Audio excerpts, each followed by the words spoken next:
The silk of the dress felt like a lie against my skin. It was a deep, impossible red, the color of a fresh wound, and it clung to every curve as I moved through the suffocatingly cheerful ballroom. My sister, Sarah, had called it a showstopper. She'd said it with a bright, brittle smile that didn't quite reach her eyes. She knew what she was doing, putting me in a color that screamed for attention at the wedding where she was marrying my ex-boyfriend, my daughter's father. Every clink of champagne flutes, every burst of forced laughter, was a tiny shard of glass under my skin. I held my smile in place, a mask of polite congratulations I'd been practicing for months. I was 20 years old. I felt 1,000. People's eyes slid over me, full of pity or a morbid curiosity I refused to acknowledge. There she is, Chloe. The first one, the one he left with a baby. My daughter, Ava, was blessedly absent, safe with a sitter who was earning triple her usual rate tonight. The thought of her wide, trusting eyes and the gap in her smile where a tooth used to be, was the only thing keeping me upright. I was doing this for Sarah, for my mother, for the fragile illusion of a family that hadn't been shattered the day Marcus told me he was in love with my sister. He was standing by the towering white cake now, his arm possessively around Sarah's waist. He looked good in his tuxedo, the way a predator always looks good in its natural environment. He caught my eye across the room, and his smile widened. It was a conqueror's smile. He'd won. He'd taken everything, and now he was celebrating the victory. I needed air. Turning on a heel that felt perilously high, I navigated the maze of tables, murmuring excuses as I slipped past smiling strangers. The hallway outside the ballroom was blissfully cool and quiet.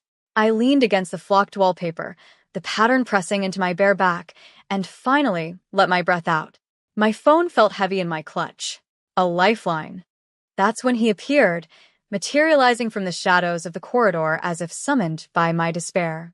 Marcus. There you are, he said, his voice a low purr that used to make me melt. Now it just made me cold. Hiding. Just getting some air, Marcus. Congratulations, I kept my voice even, professional. The same tone I used at the high-end lounge where I worked, serving men who thought their money bought them the right to my time. He took a step closer, crowding me against the wall. The scent of his cologne, the one I'd bought him for his birthday 3 years ago, was an assault. You look incredible, Chloe. That dress, his eyes roamed over me, a slow, proprietary crawl that made my skin prickle. Red was always your color. Sarah picked it out. I didn't give him the satisfaction of a reaction. I stared at a point just over his shoulder. Right. Sarah, he chuckled, a humorless sound. Look, I know this is awkward. It's your wedding day, Marcus. You should be with your wife. He leaned in closer, his voice dropping to a conspiratorial whisper. Things are different now, Chloe. I'm with new people. Important people. The kind of people who can make problems disappear. His hand came up, brushing a stray curl from my temple. I flinched. I could still take care of you. You and Ava. You just have to be smart. A chill, entirely separate from the hallway's air conditioning, traced its way down my spine. This wasn't the same arrogant boy I'd loved. There was something else in his eyes, a hard, dangerous glimmer I'd never seen before. This wasn't just about him and Sarah. This was a threat, a warning. I can take care of myself, I said, my voice firmer than I felt. I pushed past him, my shoulder brushing his chest. I didn't look back. My heart was hammering against my ribs, a frantic, trapped bird. His words echoed in my head. New people. Important people. It wasn't just a boast. It was a promise of something dark clinging to the edges of our lives. I found an empty alcove near the service entrance, hidden behind a potted palm. My hands were shaking as I pulled out my phone. I scrolled through my contacts, past my mom, past the sitter, past the few friends I still had time for. My thumb hovered over a name I had entered months ago, a name I never, ever intended to use. Quan. Just the one name. No title, no company. He'd given me his private number on a heavy, black card after I'd spent an entire evening fending off a handsy investor at his table in the lounge. I'd handled it with a cool professionalism that had apparently impressed him. He'd been sitting alone, watching, a figure of absolute stillness in a room full of noise. He'd said nothing, but his eyes, dark and intelligent, had missed nothing. When he left, he'd placed the card on the table. "For trouble you cannot handle yourself," he'd said, his voice a low, quiet rumble. I thought he was offering me a job, or perhaps something less savory. I'd pocketed the card as a curiosity, a souvenir from the world of the obscenely wealthy I only served. I never imagined I would use it. But Marcus's veiled threat, the cold certainty in his eyes, this was trouble I didn't understand. This felt like the kind of trouble that didn't just ruin your night, it ruined your life. My thumb pressed the call button before I could lose my nerve. It rang twice. I expected a voicemail, an assistant. Yes, the voice was exactly as I remembered. Quiet, calm, devoid of inflection. It held an unnatural stillness that commanded attention. My own voice was a reedy whisper. "It's Chloe." From the Elysian Lounge, there was a pause. Not a pause of confusion, but of consideration. I could picture him perfectly, sitting in a dark leather chair, wearing one of his impeccably tailored suits, the fabric a shade of charcoal so dark it was almost black. I remembered the way the light caught the silver of his watch, the only piece of adornment on him. "I remember you," he said. It was a simple statement of fact. Tears pricked at my eyes, hot and sharp. I squeezed them shut. You said if I had trouble." Another silence. I could hear the faint, distant sound of traffic on his end of the line. He was in a car. "Where are you?" he asked. I gave him the name of the hotel. My voice broke on the last word. Humiliation washed over me.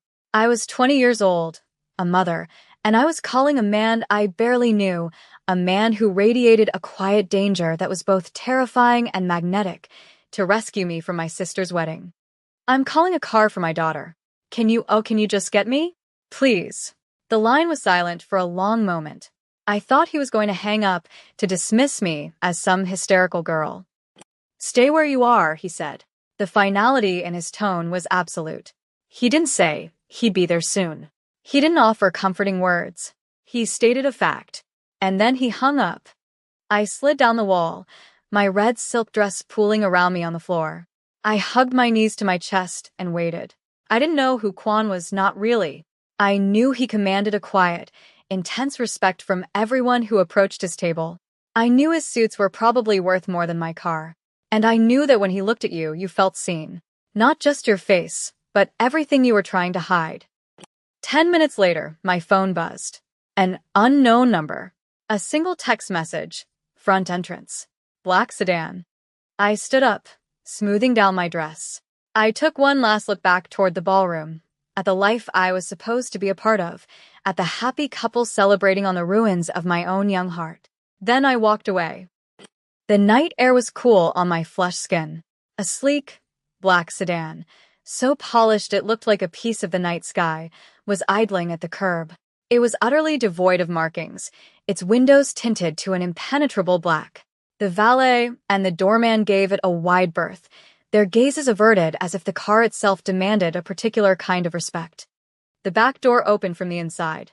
I bent down and slid onto the cool leather seat. The door closed with a heavy, satisfying thud, sealing us in a world of silence and the faint, clean scent of cedarwood and smoke. He was there, in the opposite corner of the spacious seat. Quan Jinwoo. He wasn't looking at me. His gaze was fixed on the hotel entrance, his profile sharp and severe in the intermittent glow of the streetlights. He wore a dark gray suit, the kind that was clearly custom-made, fitting his broad shoulders perfectly. His black hair was cut short, precise. There was a faint, silvery scar that cut through his left eyebrow, the only mar on an otherwise flawless, sternly handsome face. "Get in, Chloe," he said, his voice low. The way he said my name was different. It wasn't the casual, familiar sound Marcus made.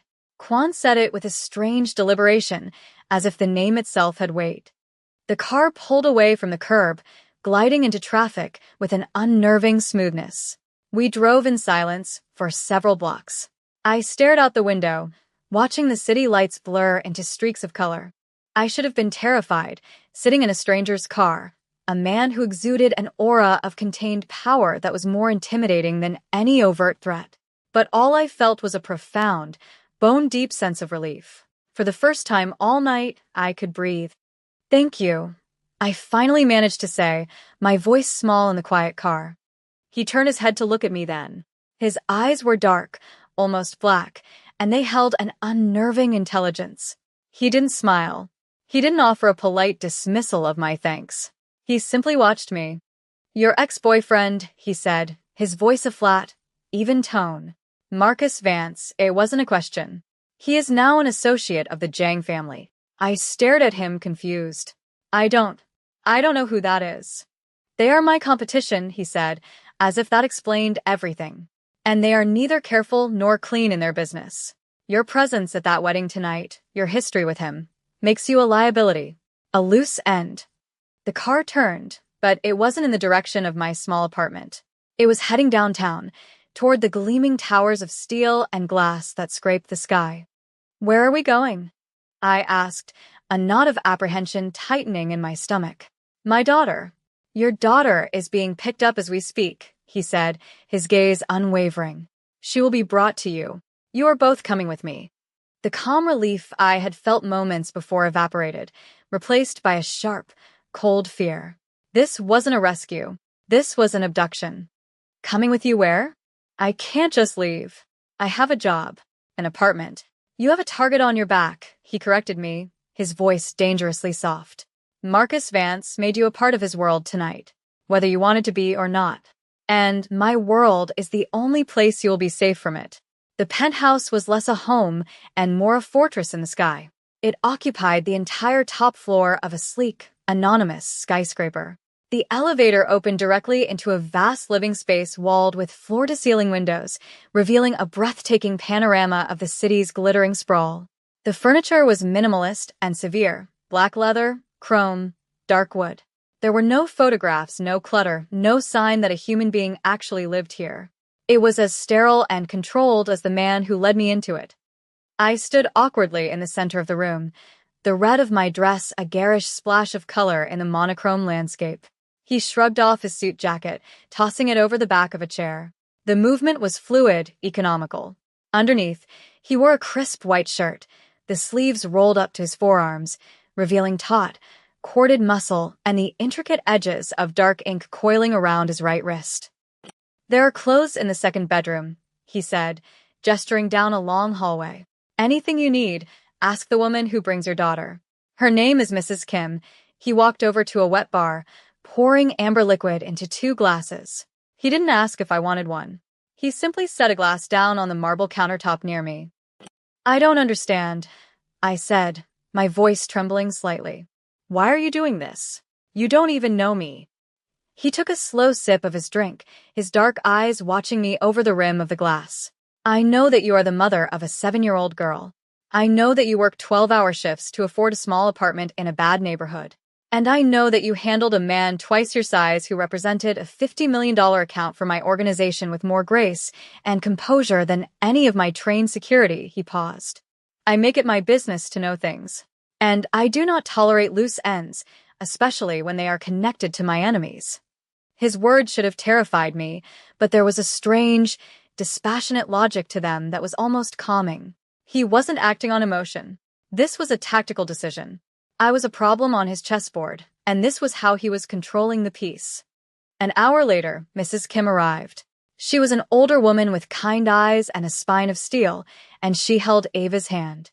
My daughter was in her pajamas, clutching her stuffed elephant, her eyes wide with a mixture of sleepiness and awe at the glittering view.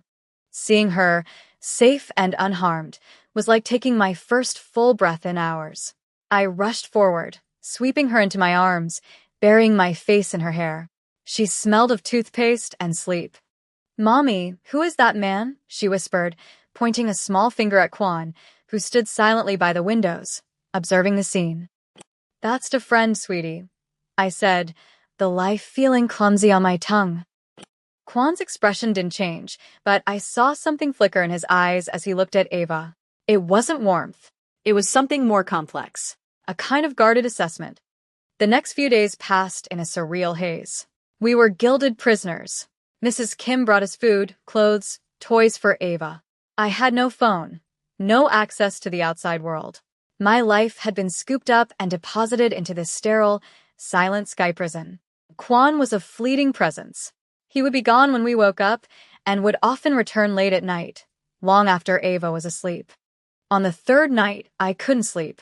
I found him in the living room, standing before the vast window, a silhouette against the city lights. He was holding his phone, but he wasn't talking. He was just looking at the screen. I cleared my throat softly. Can't sleep either? He didn't startle. I had the sense that it was impossible to startle this man. He simply lowered the phone and turned to me. No.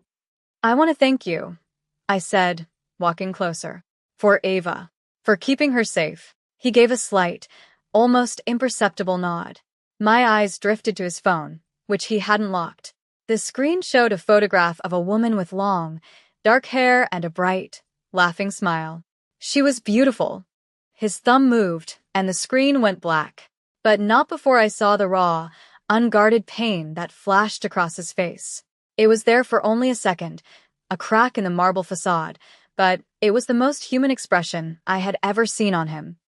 She trusted me, he said, his voice a low rasp, thick with a grief so old it had become a part of him. It wasn't enough to keep her safe from my world. He looked at me then, his gaze intense, heavy with unspoken history. I do not make the same mistake twice, Chloe. That was the moment I understood. This wasn't just about tactics or loose ends. It was a penance. Protecting me and Ava was his way of atoning for a failure he could never undo. He was protecting us from the same world that had swallowed her whole. The next day, he presented me with an option.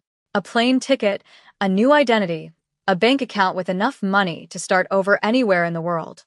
The Jangs are actively looking for you, he said, his tone flat, all business. They believe Marcus told you something. This is your chance to disappear, to be free of this.